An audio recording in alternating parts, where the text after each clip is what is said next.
Hi friends, ഇന്നലെ ഞാനിട്ട വീഡിയോയ്ക്ക് ഇൻസ്റ്റാഗ്രാമിൽ കൂടെയും ഫേസ്ബുക്കിൽ കൂടെ ഒത്തിരി കമൻറ്റ്സ് വന്നിട്ടുണ്ടായിരുന്നു, പേഴ്സണലായിട്ട് അല്ലാതെ.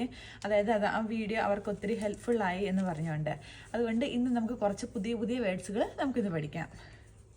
നമ്മൾ ഓവർ എടുത്തു കഴിഞ്ഞ് പേഷ്യൻറ്റിൻ്റെ അടുത്ത് ചെന്ന് കഴിയുമ്പോൾ നമുക്ക് പേഷ്യൻറ്റിൻ്റെ കാര്യങ്ങൾ ചോദിക്കാം. അതായത് ഇന്നലെ നന്നായിട്ട് ഉറങ്ങിയോ എന്നൊക്കെ ചോദിച്ചു കഴിഞ്ഞ് കഴിയുമ്പോൾ നമുക്ക് ചോദിക്കാൻ പറ്റുന്ന ഒരു ചോദ്യമാണ് ഹാബൻ സി ഷ്മേർട്സൺ. അതായത് നിങ്ങൾക്ക് എന്തെങ്കിലും വേദനകളുണ്ടോ?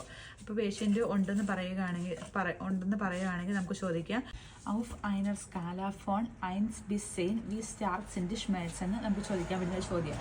അതായത് നമ്മുടെ ഷ്മേർട്സ് സ്കാല ഉപയോഗിച്ച് പേഷ്യൻറ്റിൻ്റെ പെയിൻ ലെവൽ, അതായത് 1 to 10 ഏത് വാല്യൂ ആണെന്നുള്ളത് ചോദിച്ചിട്ട് നമുക്കത് റിപ്പോർട്ട് ചെയ്യാൻ വേണ്ടി പറ്റുന്നതാണ്.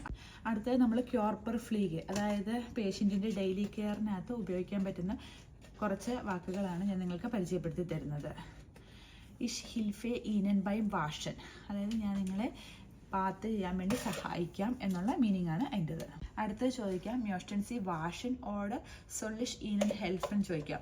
നിങ്ങൾക്ക് തന്നെ കുളിക്കാനാണോ ഇഷ്ടം, അത് ഞാൻ നിങ്ങളെ സഹായിക്കണമോ എന്ന് ചോദിക്കാം. പിന്നെ ചോദിക്കാം ഇഷ് ഹിൽഫെ ഈനൻ ബൈം അൻസിയൻ, ഞാൻ നിങ്ങളെ അതായത് ഡ്രസ്സ് ചെയ്യാൻ വേണ്ടി സഹായിക്കാം എന്ന് വേണം നമുക്ക് പറയാം. മ്യോസ്റ്റൻ സി സേനെ പുട്സൻ എന്ന് ചോദിച്ചാൽ would like to brush your teeth, നിങ്ങൾക്ക് പല്ല് തേക്കാൻ താല്പര്യമുണ്ടോ എന്നുള്ള ഒരു ചോദ്യമാണ്. ഇനി അടുത്ത വാക്ക് ഇഷ് ഹിൽഫെ ഈനൻ ബൈം ഹൗഫ് സ്റ്റേഹൻ, അതായത് ഞാൻ നിങ്ങളെ എഴുന്നേക്കാൻ സഹായിക്കാം എന്നുള്ള മീനിങ് ആണ്. ഇന്ന് ഇത്രയുള്ള വീഡിയോ. നാളെ ഒരു യൂബർ ക്യാബ്, അതായത് ഒരു ഹാൻഡ് ഓവർ എങ്ങനെയാണെന്നുള്ള ഒരു വീഡിയോയുമായിട്ട് ഞങ്ങൾ വരുന്നതായിരിക്കും. നിങ്ങൾക്ക് ഇനി ഇതിനെപ്പറ്റി എന്തെങ്കിലും കൂടുതലായിട്ട് അറിയാൻ വേണ്ടി താല്പര്യമുണ്ടെങ്കിലോ, അല്ലെങ്കിൽ നിങ്ങൾക്ക് ഏത് വിഷയത്തെപ്പറ്റിയാണ് കൂടുതലായിട്ട് അറിയാൻ താല്പര്യമെങ്കിൽ കമൻറ്റ് ചെയ്യുക. അതിനെപ്പറ്റി ഞങ്ങൾ മറ്റൊരു ദിവസം സംസാരിക്കുന്നതാണ്.